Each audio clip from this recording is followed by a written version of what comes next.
going from where you came from, holes in your clothes at school to the Marine Corps, to Harvard. How did that come about? What was your experience like there?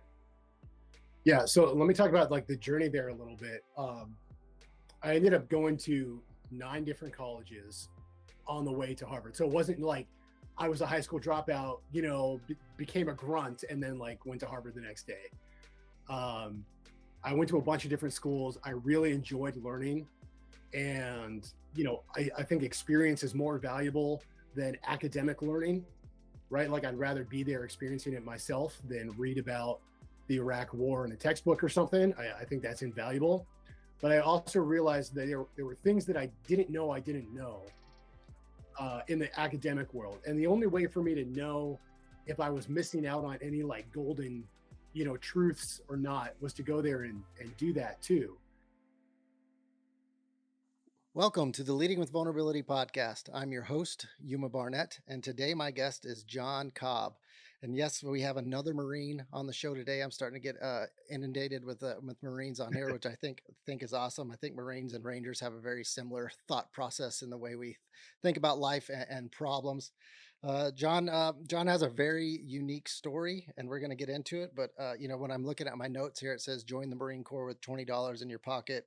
I got in quotes here, homeless to Harvard, which that's the H&H there. That's homeless to Harvard. That I'm curious about that. And then before we came on air, he told me that he did some time as a police officer as well, which is Yeah. also an interesting topic. Not only this day and age, but a lot of service members, when they leave service, a lot of them go into law enforcement or are curious about going into law enforcement. But I'm not going to steal all the time here. I'm going to pass it off to Jon and let him introduce himself, and we'll get in with the conversation. Yeah, thank you very much. Great to be here. It's been a crazy ride since I got out. I first signed my contract to join the Marine Corps when I was 17. My parents had to sign a permission slip for me to go to war. Um, that was back in 2004. And then went to boot camp shortly after I turned 18. And it's been a crazy ride since then. Not quite what I expected, but definitely exceeded my expectations in a lot of ways and tested me in a lot of ways. So happy to talk through all that. Yeah, and we'll get into the whole reason for the podcast right up front to just kind of see where you're at in the thought process of vulnerability and what it means. So what does vulnerability mean to you? Yeah, I mean, we don't like to be vulnerable. As coming from hard charging military units, we like to feel invincible. And when I was part of my scout sniper platoon on my second deployment, I mean, we felt invincible. We were in great shape. We were well trained. We trusted each other. We had a tight knit team, and we felt like we could do anything, overcome any obstacle. Adapt, improvise, and overcome. Improvise, adapt, and overcome. Um, so we like to feel invincible and bulletproof. And I think that's a great mindset to have.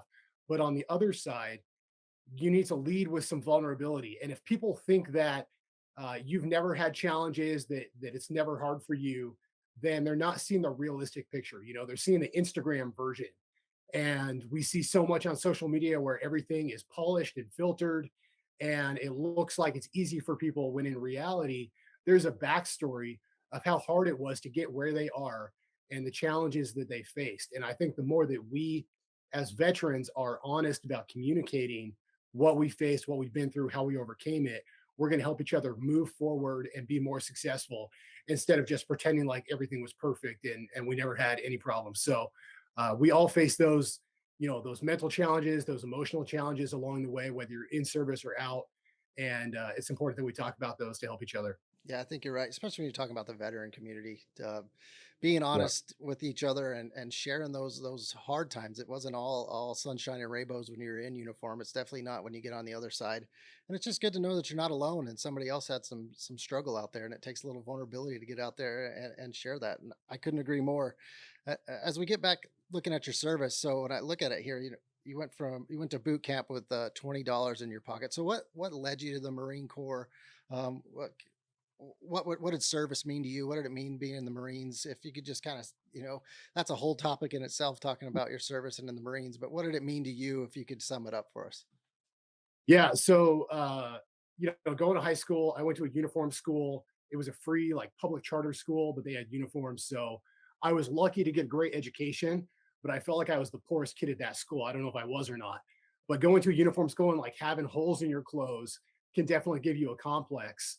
Um, and the great thing about it though was that I saw that there were families that were maybe a little better off than mine, and it started to make me wonder what the difference was between where I was and where they were, and how I could get to that next level. So it just made me curious and exposed me to the fact that there are different tiers of society, if you will, and started me thinking about how I could improve my life in the future.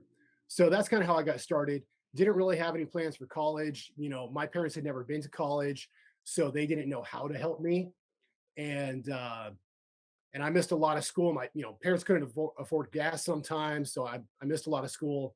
Ended up dropping out of high school to work full time to help pay the bills and all that. So just finishing high school to join the military was a bit of a feat.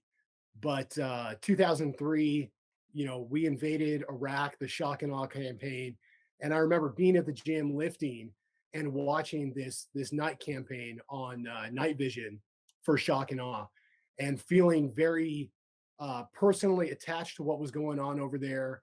Hearing the stories about Saddam and how evil of a dictator he was. Of course, 9/11 happening when I was a freshman in high school. All of these things had an impact on me, and I had a sense of duty and the desire to protect the people around me. And so that's really what led me to join the military. I wanted to be a protector. I wanted to serve the people of the United States as well as other countries who were victims of these crazy dictators. Yeah. So when you're looking at that, so what specifically drew you to the Marine Corps? Do you think? Yeah, great question. I definitely looked at all branches. You know, I might have ended up being a ranger, but Marine Corps recruiter called me back first and filled my head with all this talk about how our uniforms are better and all this stuff. Um, but I felt that sense of camaraderie and brotherhood, and I wanted to challenge myself to do more with my life, to become a better leader. And part of my plan, being 17 years old, was, hey, I don't have the discipline to go to college right now. I'm going to join the Marine Corps. I'm going to learn some discipline, get the GI Bill, go back to school. Definitely didn't join the military for the money, but I felt like it would help put me on a path. And my plan was to go to school and then become an officer and do a career as a Marine, and didn't quite work out that way. But I definitely got the discipline part and the perspective. Yeah, that's awesome. And I agree. The Marine Corps uniforms are way better than the Army uniforms. We can't decide what we're going to wear every 2 years. It seems like we're changing dress uniforms. And the Marines, you got the dragons in your commercials, and then the slick uniforms and the sword. You could definitely beat the Army out on the marketing. But I had a similar experience. I just had a recruiter that was more aggressive on the Army side. Otherwise, I probably would have joined the Marines as well. So Yeah, we it's had funny those where cool, life takes you. yeah, we had those cool commercials with like the rock climbing, Yeah. the guy Marine climbing the rock and then getting his Eagle Globe and anchor and stuff. And I actually met the person who created those commercials a couple years ago, and found out who it was that like psychologically mind tricked me into joining the Marine Corps over the Army. The Army's got a new campaign, marketing campaign right now though that's really good. Yeah. I really like it. And I will say that the camouflage uniforms that the Army has are probably better than the Marine Corps. I really like multicam. You guys are still rolling in multicam, right? Yeah, yeah. So, Finally, you we know, got something that's that doesn't look like a piece of concrete, with those old ACU uniforms. Um, those are pretty. so how long did you spend in the Marine Corps? So I only spent 4 years in the Marine Corps. I was stationed in 29 Palms, which is Mojave Desert, right next to Death Valley, one of the only places on Earth hotter than Iraq, and frankly smells worse too, because of this lake project they've got going on next door. But that's a whole nother story. So stationed in a place that felt like Iraq, went over to Iraq twice while I was in the Marine Corps. First as an infantry saw gunner, and then my second time as part of a scout sniper platoon. And had some tough experiences, especially on my first deployment.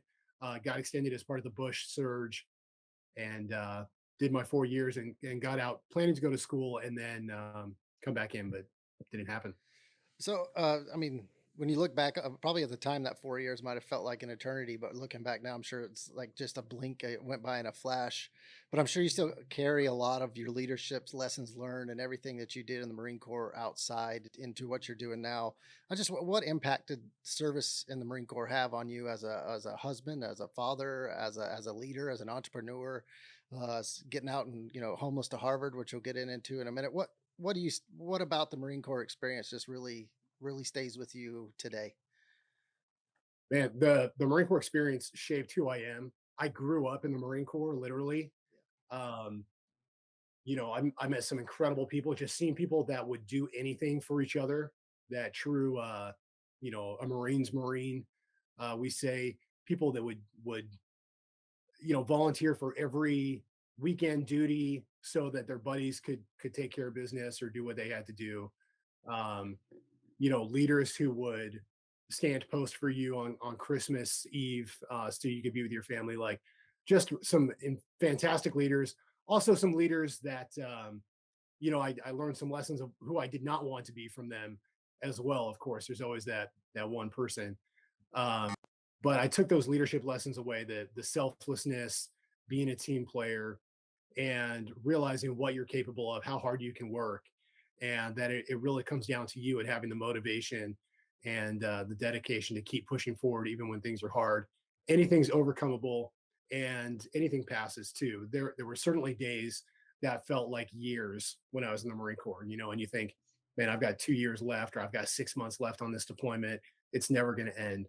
But you realize that it always does.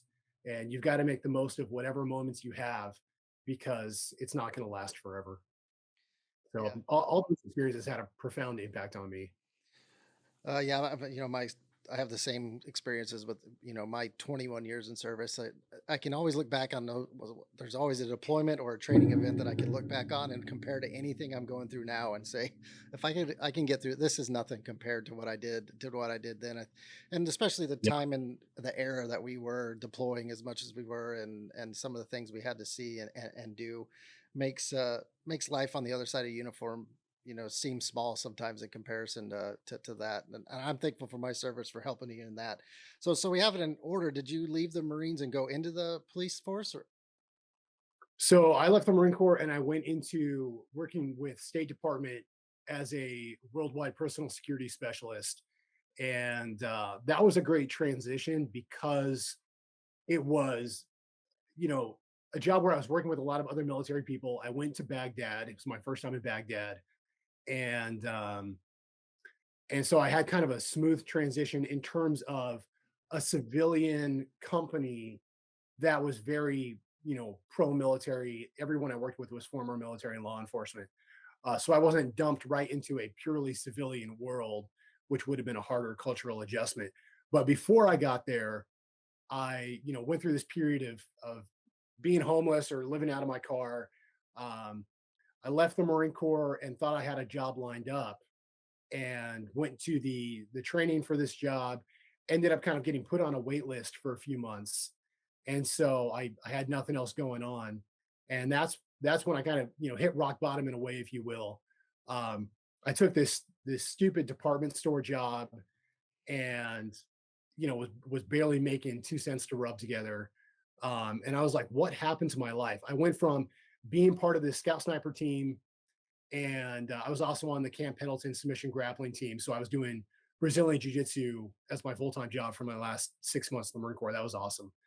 Um, so I was on this high, though. I was an invincible Marine, and then I got out, and I was like this nobody by myself, working this stupid job, living out of my car. Like, what happened to my life?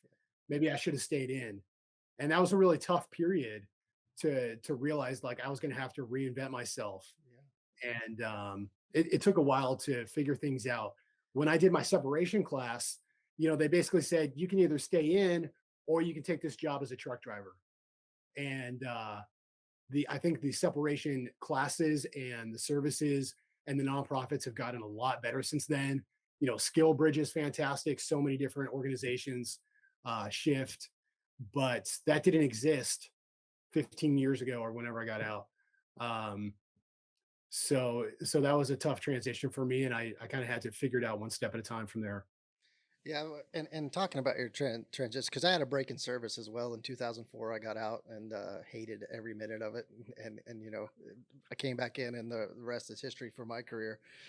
But I just had a hard time just adjusting to the people on the outside. I couldn't, like you say, that there probably weren't a lot of jujitsu guys in the department store that you were working in there that had been through as hard things. So, what was it that helped you get through those challenging times upon separation when you're, you have doubt if you did the right thing. You don't know exactly where the road's taking you. Just uncertainty is not fun, especially when you come from the military where everything's on a calendar and you follow a battle rhythm and you kind of know what you're going to do. How did you adjust to that? How did you climb out of that hole? Yeah, the people in the mindset is so different. I remember I had a boss who almost had a mental breakdown because we didn't have page numbers on this PowerPoint deck we printed out before a presentation. And I was like, this is the most insignificant thing in the world. Like, and you can't handle it. So stuff like that was tough for me. Um, and I had to learn to be more emotionally intelligent about dealing with people who had a different background. And, my perspective was, hey, we're not getting shot at. Like, I ate today. I had AC. Life is good. And they had a different perspective. So I had to adapt to their mindset a little bit and learn how to do things, the civilian way, but also maintain my strength and my perspective from the military. So I think that was something I had to learn. In terms of finding myself, I had to find my tribe, and that's the real psychological challenge when you get out of the military. You've got a tribe, you're part of a community, you know where you belong, right? You've got rank on your collar or whatever, so you know exactly how you fit in. And in the civilian world, you've got to find your tribe too, whether it's going to a jujitsu gym or a CrossFit gym, or staying in the reserves, maybe working for a company that has a similar culture, like a defense contractor. Find a way to stay plugged into your community. Whatever sport you're into, whatever it is, maybe it's just being part of your neighborhood community, but get connected with people. Don't do it by yourself. That's the biggest thing. I transitioned and I tried to do everything by myself. And I went through the school of hard knocks first because of that, when I could have learned a lot more by reaching out to other veterans, through LinkedIn or whatever, and hitting them up and learning from them instead of trying to find the answer to those challenges on my own. Man, you're hitting the nail on the head right there of finding your tribe and finding your people. And I'll be honest, that I'm still struggling to do that. After as long as I spent in the military, trying to relate to the other dads at the football games is challenging, right? Because we don't have any similar experiences in life other than our kids play football together. So that it's difficult. And I think you're right. Even I'm guilty of it. I'm never going to go back on base again. I don't want to do that. Well, I don't I I might have self-selected out of that too soon because that's kind of where the tribe is, right? So you got to have people. That's what you need in life. You need people. And you mentioned your own emotional intelligence. I'm just curious. I'm a huge fan of cultivating your emotional intelligence, and everything starts with understanding who you are, what your values are. How did you kind of cultivate and translate and work on your emotional intelligence without the Marine Corps? Yeah, that's a great question. I read as much as I could. I I read not just books but articles online. Um, I read about military to business school transitions, and started talking to more people eventually, especially going to business school and connecting with other veterans there, and getting feedback from what their journey has been like, and doing practice interviews with some people, um, getting some feedback on my resume. Like, it took me a long time to realize that I needed to do those things. The first time I applied to a few schools, I didn't have anyone look at my application, and luckily I got into a great school, and it worked out. But it would have been a lot better if I had people helping me every step of the way. So start reaching out, start asking for feedback. Don't just say, what could I do better? Like, be as specific as possible. Like, this paragraph right here, what could I fix in this sentence, and things like that. And that's a great way to gain self-awareness. But you've got to build those relationships and be very proactive about seeking feedback from people. Yeah. Yeah. Again, I think you're spot on. One of the biggest things for me that kind of, the last 4 years before I transitioned was reading books, reading books on leadership. Um, and it's not that I didn't know what was in those books, like I already know it. But I didn't know the language in civilian terms. So reading all those books by Yeah, John Maxwell and other leaders out there helped me translate what I was doing in the military into civilian speak, so I could hold more intelligent conversations with people on the other side of the uniform. yeah, And just the space that my mind is, and I think a lot of A typers' mind is when you're in a reading a book, and you're more than reading, you're analyzing and you're thinking about things. It really just it's like a therapeutic thing for me, and I know it's like that for a lot of former military folks when they get in there and they really start or cultivating that emotional intelligence. Another thing you mentioned, the police officer thing. You said, when you were getting out, it was you could go be a truck driver, which I remember those days when I got out in '04. That if you were an infantry guy, a combat arms guy, you were going to go be police officer, or you were going to go be a truck driver or a dock worker or something like that. And like you said, it has oh, changed a lot, but your experience as a police officer, I think there's a lot of misconceptions about going into the police force on both sides, pros and cons. I just kind of like to know your experience in that, because obviously you're still not doing it. So you moved on from that. I'd yeah. be curious as to why, but if you could just go into that a little bit. Yeah, so let me say first, like, I I don't know if I, just had like an arrogance that I felt like I could do anything. That Marine Corps mindset or military mindset, improvise, adapt, overcome. Like, I felt like if I wanted to um, go to Harvard, like I could make that happen, and I wanted to see if it was possible. One of my favorite quotes by Nathaniel Hawthorne is, "Families are always rising and falling in America," and I believe that we live in a country of opportunity and a time of opportunity, and I wanted to see what was possible.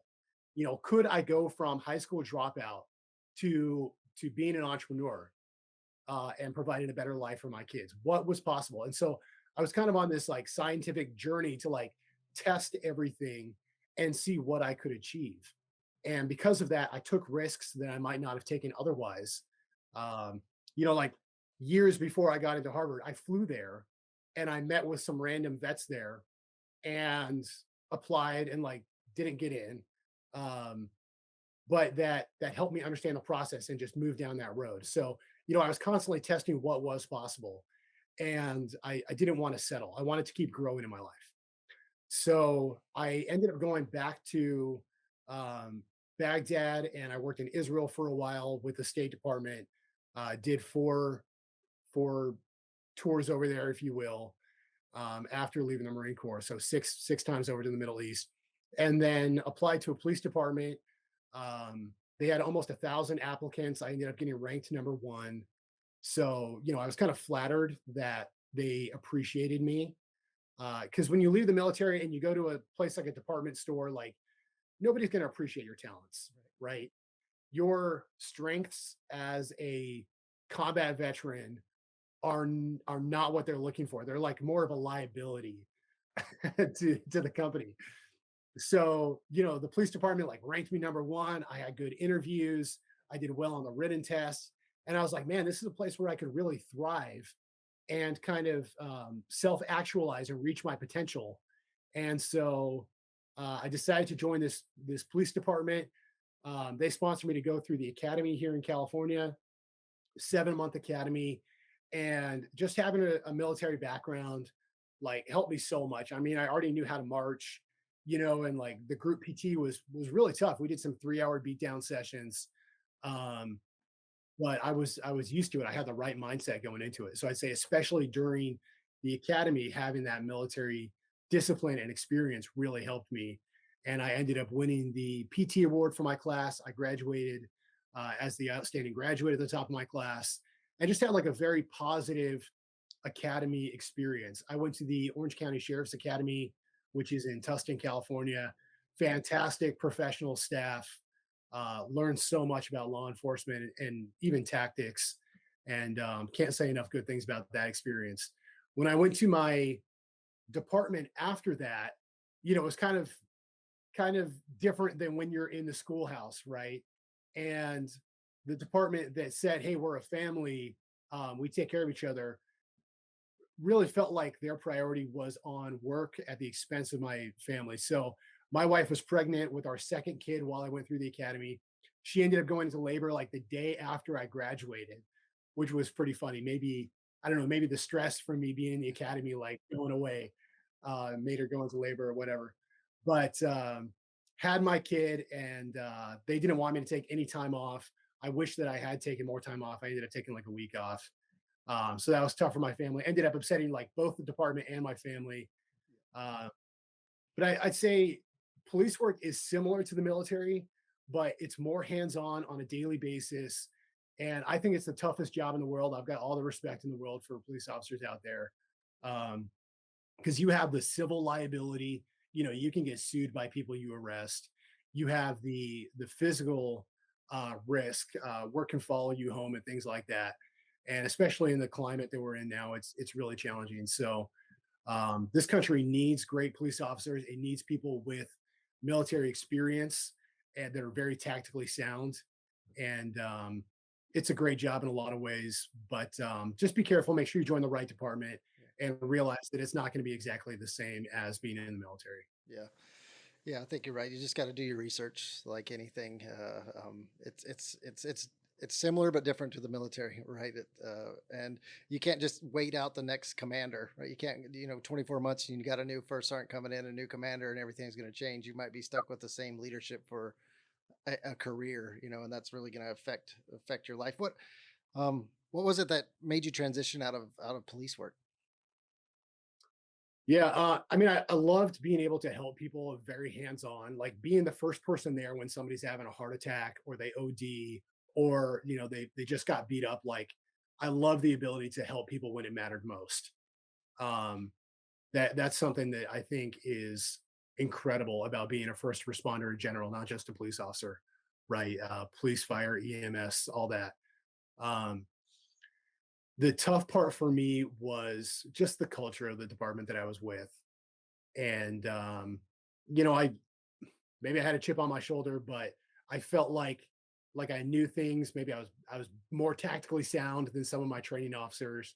And so it wasn't a good fit. Yeah. And so I thought about moving on to a different department, ended up getting accepted into a program at Stanford, um, and did this graduate certificate program in international security at Stanford. So I left the police world, did this 6 month program at Stanford, and that's right when ISIS was kicking off. So I kind of had this choice: like, am I going to go back, into the shooter world, the military law enforcement world, or am I going to stay kind of more as a civilian? Um, but ISIS kicked off. I had the opportunity to go back over with the State Department and did 2 rotations in Erbil, Kurdistan, where I was training the Kurdish diplomatic security. Um, pretty, I think it's like 30 miles from Mosul, which was kind of an ISIS stronghold at that time. So, again, I felt that call of duty. Things are burning down overseas. I want to be there to help as much as I can. And so I went back and did a couple of rotations there. Um, uh, I mean, you seem like you just kind of have a heart and a head for service, right? And it's awesome that our people are like that, like you are out there. And as we kind of transition from your military service and time, just a question I ask of a lot of the guests on here: what was your most challenging day while you were in uniform, or even out of uniform when you're working with the State Department? I mean, the most challenging days in uniform were losing my buddies on my first deployment. Hidden IDs. We found dozens of IDs on my first deployment. I think it was like 150 or something. And the days that I lost buddies, were really tough. Um, Getting out of the military, I was so there's this day where I was living out of my car, right? And went to my dead end job, and I was driving um after this dead end job shift, and I was like, what happened to my life? And just like in this pretty depressed state, not clinical depression, whatever, but um just like wondering where my life took a wrong turn. And I was so out of it that I ended up crashing my car. So I was like, great, I'm living out of my car right now. And I just totaled it. This is rock bottom. So that was probably my worst day, in the civilian world. Um, and then, man, fast forward, like having kids and, being unemployed, not knowing where your next paycheck's going to come from and like worrying about how you're going to take care of your kids. That's a whole different type of stress when you have a family. Yeah. But you just get to work and solve the problem and things work out. Yeah, and then on the flip side of that coin, what was your best day, or was there a certain day or mission or homecoming that you just think about often from back in those days? Yeah, I mean, I have very clear mental images of coming back from my seventh and eighth trips overseas to the Middle East, and my kids running towards me in the airport, and as much as I wanted to keep going to developing countries and being in the military world, and I still do. Um, Being able to be here and be with my kids and be part of their daily routine and put them to bed at night and like help them get ready for school in the morning. Like that's something that I wouldn't trade for anything. So man, that's been such a blessing. Yeah, I have very similar feelings to that. When you we were talking about you as a police officer, and you left, there were some problems. Didn't seem you fit in. Maybe the culture was there, and let's talk about education a little bit because when I think about Marines and Rangers and operators and Ivy League institutions, I just don't see them going together. It wasn't until later in my career that I started, talking to officers more about their education past and to NCOs and Columbia and Yale and Harvard and Emory and I didn't realize the level of education that some of these people had went to. Um, what was your experience at Harvard? Was it hard to fit in there? Just what was it like being going from where you came from? Holes in your clothes at school to the Marine Corps to Harvard. How did that come about? What was your experience like there? Yeah, so let me talk about like the journey there a little bit. I ended up going to 9 different colleges on the way to Harvard. So it wasn't like I was a high school dropout, became a grunt and then like went to Harvard the next day. Um, I went to a bunch of different schools. I really enjoyed learning. And, I think experience is more valuable than academic learning, right? Like I'd rather be there experiencing it myself than read about the Iraq war in a textbook or something. I think that's invaluable. But I also realized that there were things that I didn't know in the academic world. And the only way for me to know if I was missing out on any like golden, truths or not was to go there and do that too. And so I started at a community college. Um, Ironically, the first college I ever went to, I was taking distance learning classes while I was in Iraq on my second deployment and like paper mailing my assignments back. So it was like 2 months for my professor to get my math assignment and then, like a month for me to get my corrected version or whatever. It was almost a complete waste of time, but I was chipping away at my first degree. And that just goes back to what you said about boot camp and how everything eventually ends and realizing that if you're going from meal to meal and day to day and exercise to exercise, like each day is going to fly by. This too shall pass. And so that's the approach that I took to my college education.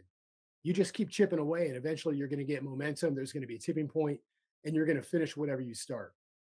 And so it took me, I think, like 8 years from the time I graduated from high school to finish my bachelor's degree. But then in the next 8 years, I finished 2 graduate certificates, 2 master's degrees, got certified in PMP, project management professional, all this other stuff. And so if you keep chipping away, like you're going to get better and better and gain momentum. So I went up this ladder from community colleges to Vanguard, where I got my undergrad, very military supportive school. It's a small Christian school in Southern California, Vanguard University, and ended up doing well there, got a 4.0 there. And that opened up other doors. So I did my graduate certificate program at Stanford, took a class at Berkeley, Ended up getting into Vanderbilt. They had a yellow ribbon program with a GI Bill. I basically got to go there and do my MBA for free. So that was great. And then that led to me going to Deloitte Consulting, um, which was a great opportunity, very military friendly company again. And my experience at Deloitte helped me get into the Harvard Kennedy School. And I was a veteran fellow there. I was the first year for the Black Family Veteran Fellowship through the Harvard Center for Public Leadership. So every year they pick 25 veterans from across Harvard Business School, Harvard Law School, and the Harvard Kennedy School of Government to be part of the Black Family Veteran Fellowship. And for anybody interested in going to one of those grad schools at Harvard, I highly recommend applying. Fantastic leadership development program there. But I went up this ladder where I improved, I learned, I padded my resume, I learned the lingo, I gained skill sets one step at a time to get where I wanted to go. And then all of that experience helped me now as an entrepreneur. But it's not like it happens overnight. You know, if you want to get from A to Z, you've got to go through the whole alphabet first. Yeah. So what would you say to somebody, out there that's and maybe in the finishing their first enlistment and they're listening and you're saying some big names. You're saying Stanford, Vanderbilt, Harvard, even the PMP alone is not an easy task to accomplish and get that cert.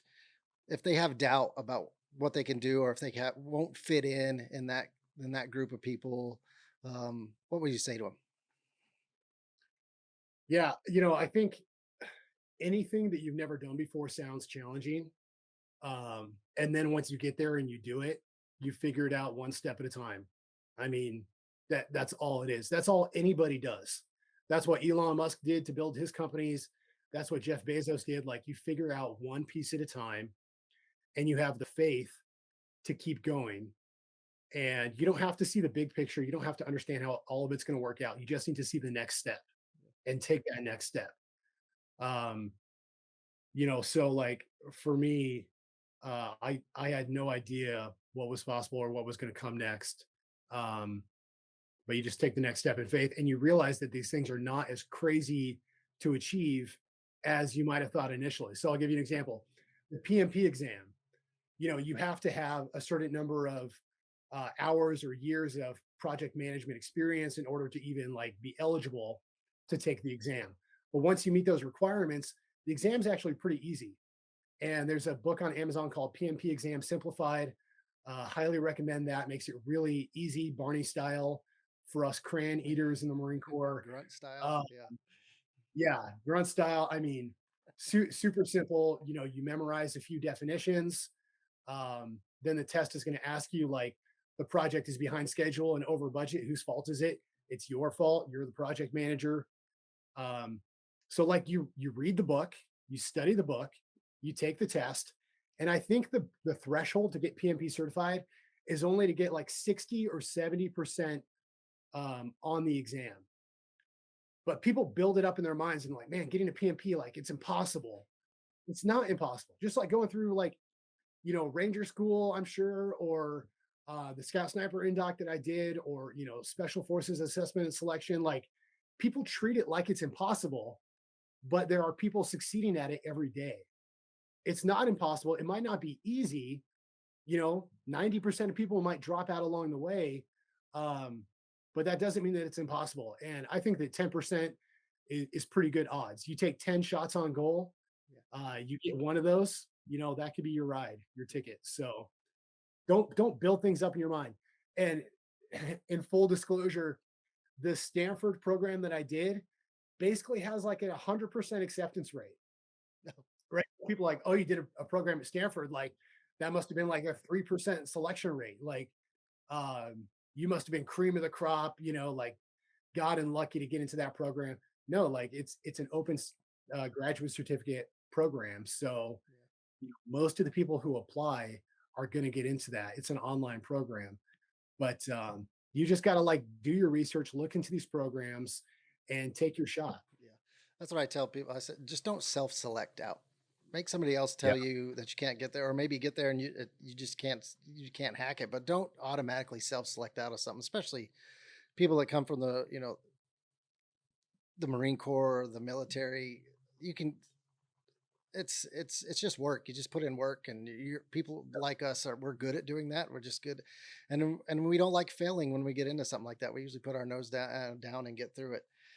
So you go, and then you also went into the consulting realm, which is also another big, there's a lot of good and bad with consulting. I know a lot of people that are working in consulting in some of the big consulting firms.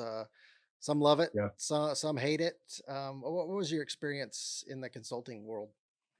So I interviewed with some other veterans who did not get selected because they didn't smile enough in their interviews. So it's not like a promotion board in the military. Yeah. People want to know that you can have a pleasant, professional conversation with someone in a somewhat stressful environment. Most interviewers are not there to stress you out, but of course it's an interview, so you might be stressed, right? But you're just having a professional conversation with someone. So don't forget to smile. That's my first piece of advice for vets. Um, Deloitte's a very military friendly company, and I was part of their government and public sector. So, I was at Vanderbilt, and one of the reasons I went to Vanderbilt is because they had a relationship with Deloitte, and I knew it was a great company, very collaborative, and would help me become the type of leader that I wanted to be. So, um, I went to Vanderbilt, talked to Deloitte, and they said, "It's great that you want to work for our government practice, but we only hire for our private sector practice through Vanderbilt." And I was like, "But I did this Stanford graduate certificate program. I was in the Marine Corps. Like, I fit in the government world for consulting." And they're like, "That's great, but it's impossible." So me being, stubborn, I just kept pushing down that road. Um, and I did my interviews for the private sector. And eventually they came back to me and said, "You'd be a great fit for our public sector practice." And I was like, "Yeah, I know. That's what I've been saying for months." Um, so, people will tell you things are impossible. It just means that they haven't done it, or it's not like the perfectly paved road, but you can get from anywhere to anywhere. You've just got to, push hard and keep going. So I ended up doing 10 interviews, half behavioral interviews, half case interviews, one group interview, and passed all 10 of those interviews. Ended up getting a summer associate internship with Deloitte in their government practice. Um, and then 8 weeks there, got a full time offer, started full time after my second year of business school. Deloitte paid for my second year of tuition, um, above and beyond my GI Bill. So that was great. I got to pocket that cash. But ended up working for the Pentagon on the $10 billion Jedi project with Deloitte. And that was a great experience. But so, consulting in general, like, you're going to be part of a small team. You're going to be inserted into a company, might be a hostile environment, might be non-pervasive, non-permissive, and you're going to have to solve problems and improvise, adapt, and overcome. You're not going to have all the answers. Um, I got put in charge of leading a ServiceNow implementation. Like, I didn't even know what ServiceNow was. Like, they're like, "Oh, it's an ERP." I was like, "Okay, what's an ERP?" Um, or ERM.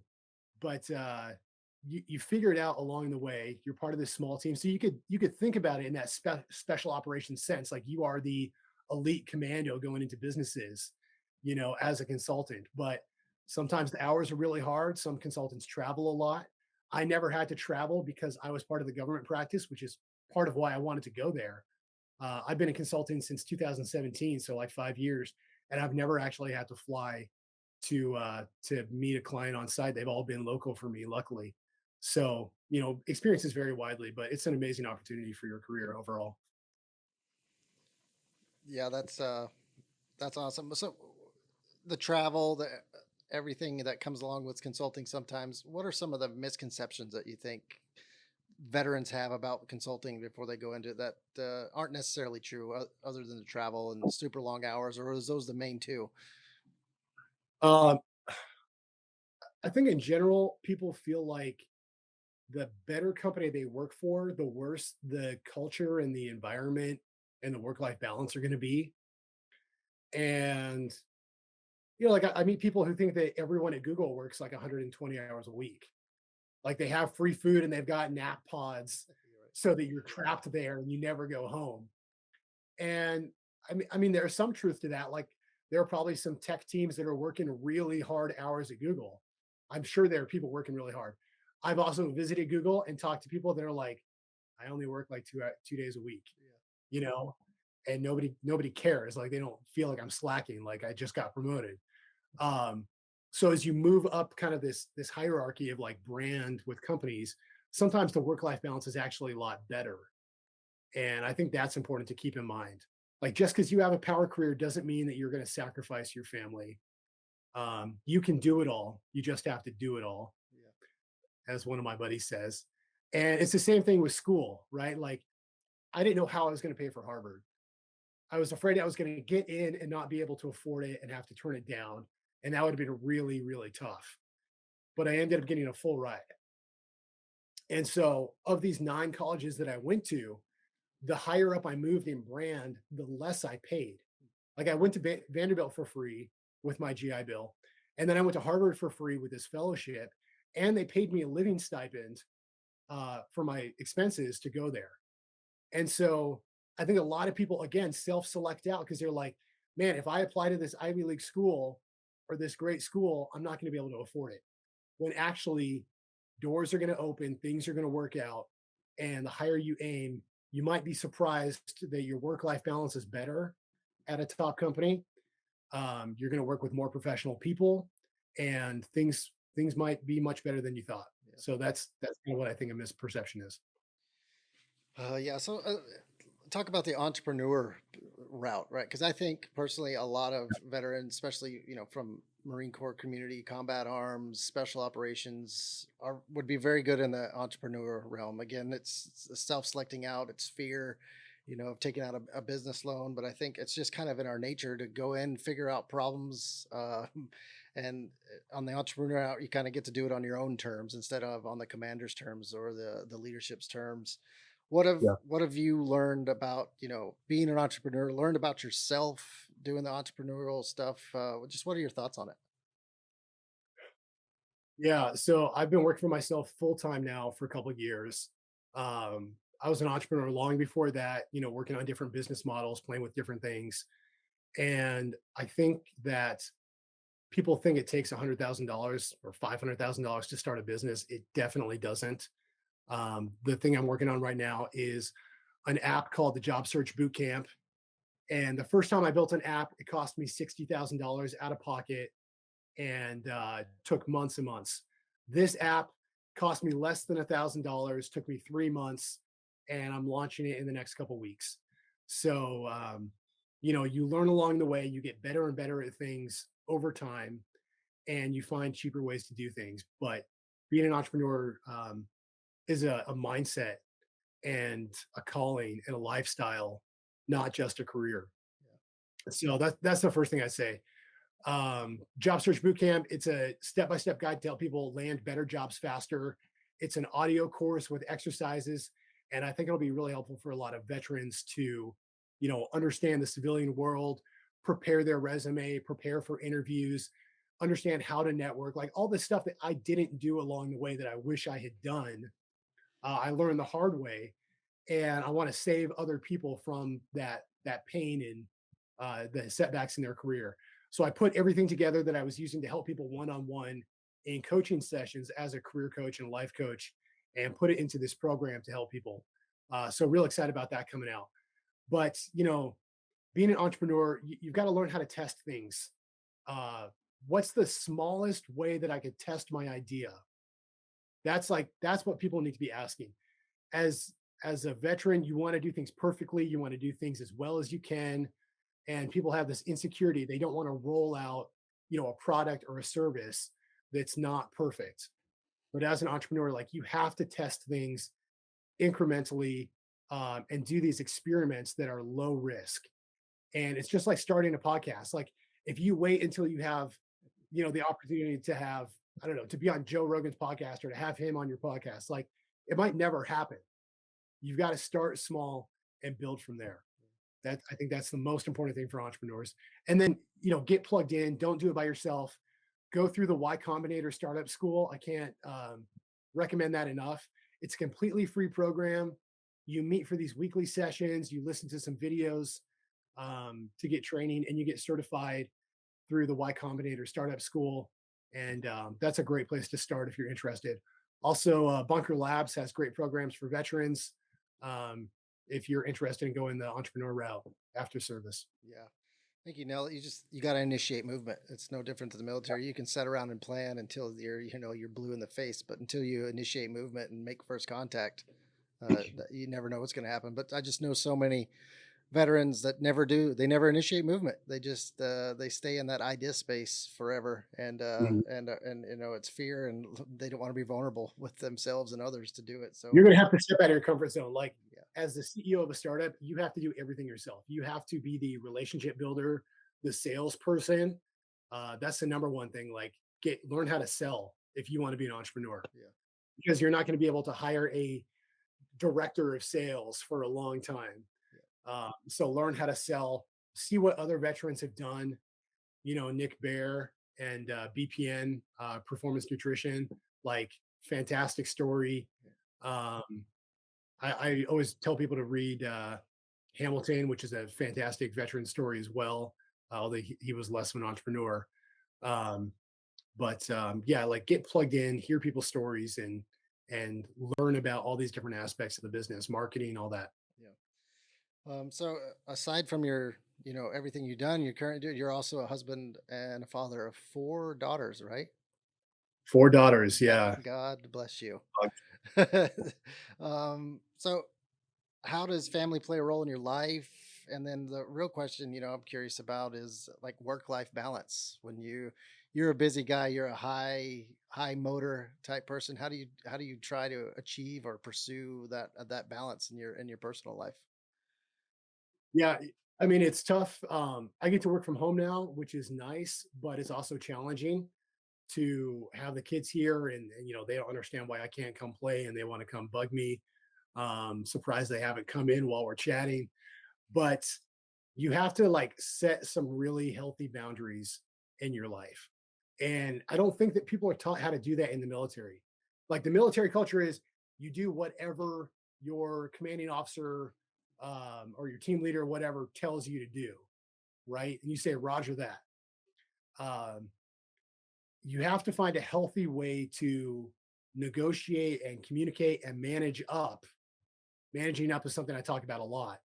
So, let's say I'm working for a client and they've got 10 projects that I'm working on, and they want me to work on two more. Instead of saying, no, I can't handle that, or sure, whatever you want, I'll say, that's great. I think these are really important. However, I'm focused on A, B, and C right now. I want to make sure we get those across the finish line, so that we can wrap them up and everybody can benefit from having those done. My goal right now is to finish A, B, and C next week. Do you mind if I wait on X, Y, and Z until after those are done? Like, learning how to communicate dynamically like that with your leadership is so important to have healthy boundaries.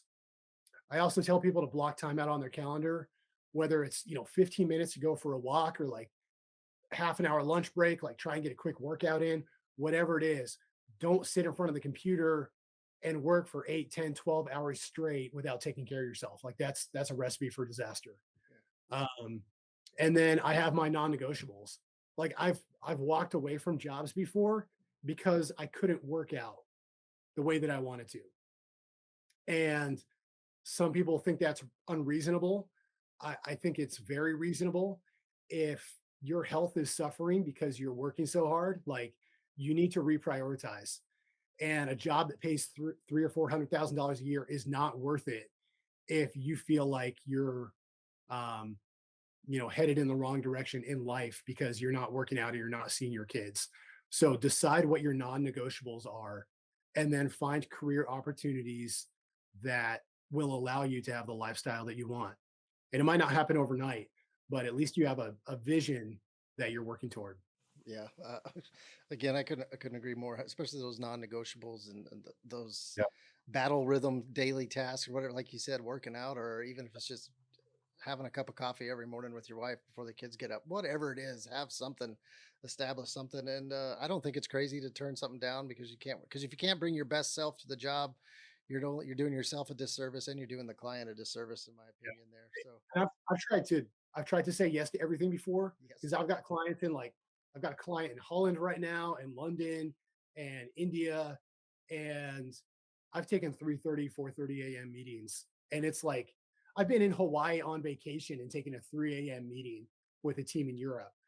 Um, and that's a good way to like burn out and hate your life, you know? So learn to say no, but do it in a very tactful way. absolutely. Just for the anybody out there who's a father listening, what's one piece of advice you would give them?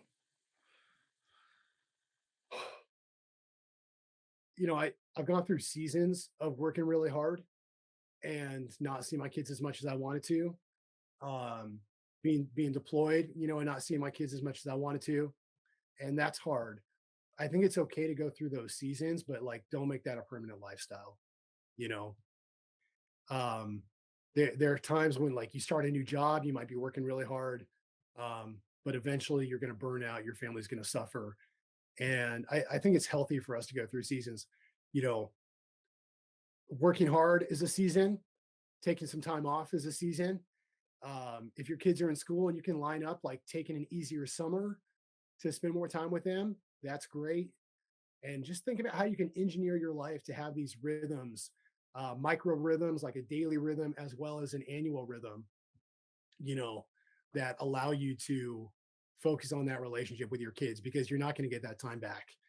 Um, Once it's gone, it's gone.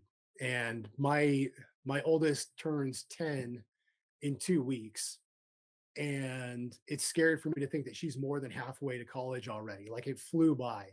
And so I don't have 8 years left with her. Like in some ways, I have 7 or 8 summers with her, for us to really spend time together.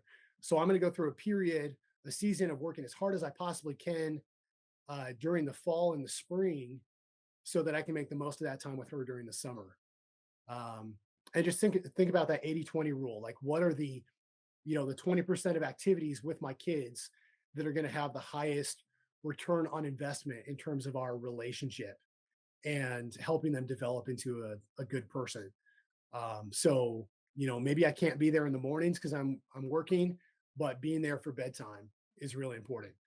And even though you have these highs and lows for work, um, there's no there's no summer off that's really going to make up for you being like totally absent for the rest of the year, right? So you've got to balance your days, your weeks, your months, and your year, and just think about how you can engineer that to optimize for time with your family. Yeah, I agree. And I think sometimes I know I've done it before. I take for granted how intelligent kids are. Even starting with my my 7-year old. If I tell them why I have to miss it and actually, have a conversation with them like that, like they're not just some kid who wouldn't understand, it helps us both get through the most challenging or a challenging time. So, great advice. And then, to kind of land the plane here, if we could jump in the quantum leap machine here and go back, and you could see that private that's just joined the Marine Corps, what would you tell yourself? What piece of advice would you give yourself, in retrospect? Yeah, man. I wish I had read more. I wish I had I wish I had been more outgoing. And those might seem more, kind of opposite. Like reading is an introvert thing, and uh, connecting with people is more extroverted. But I do wish that I had done both. Like you waste time and you don't even realize how valuable time is. They say if you want something done, ask someone who's busy. And I think that's so true. I'm more productive now having 4 kids than I was before I had kids because I realized the value of time. And I mean, I time box things like I'm going to go through my emails. I'll set a timer for 30 minutes and I'm racing through emails. So just realize how valuable your time is. Um, Read everything you can get your hands on. Read biographies. Man, I wish I started reading biographies sooner. Read about James Cook and Churchill and Napoleon and Hamilton and see how they built these incredible careers and changed the world Um, and they were people just like us. James Cook was dirt poor, became the greatest explorer of all time. How did he do that? He risked everything to enlist in the Navy and work his way up. And he did the absolute best work that he possibly could. Same thing with Alexander Hamilton. Like, came to the US, dirt poor, worked super hard, and changed this country and world history. So, man, read those stories and like apply those lessons to your own life, and then build relationships, because the people in our lives are what really matter. And whether you want to be successful in uniform or in a corporate career or as an entrepreneur, or with your family, it's all going to come down to the relationships you have with those people. I would have a similar. I would probably tell young Yuma to read more, and he would probably look at me like I was crazy, like a crazy old man. Yeah. But it's so true. And I'm just curious because you mentioned that if you were going to give, if you were going to pass a book to yourself back then, which what would it be if you could only do one? Let me see.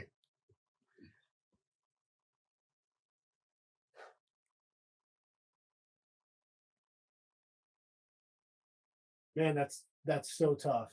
Um, I'm gonna have to go with Alexander Hamilton. Like, a lot of people have seen or listened to the Broadway musical, which, man, if there are any veterans that haven't listened to the soundtrack for the Hamilton play, like do that today, because it's awesome.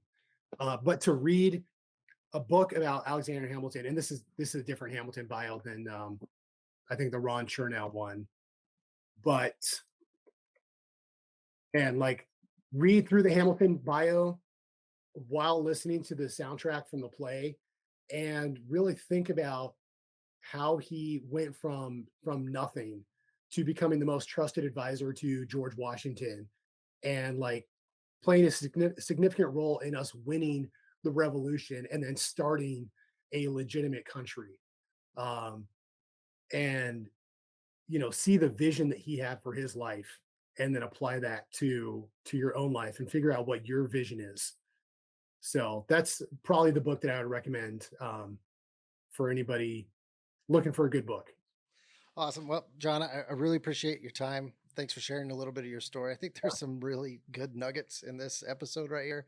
And I just thanks for your service, both military, police officer, and then continuing to give back to the veteran community. I appreciate it. Thanks for coming on.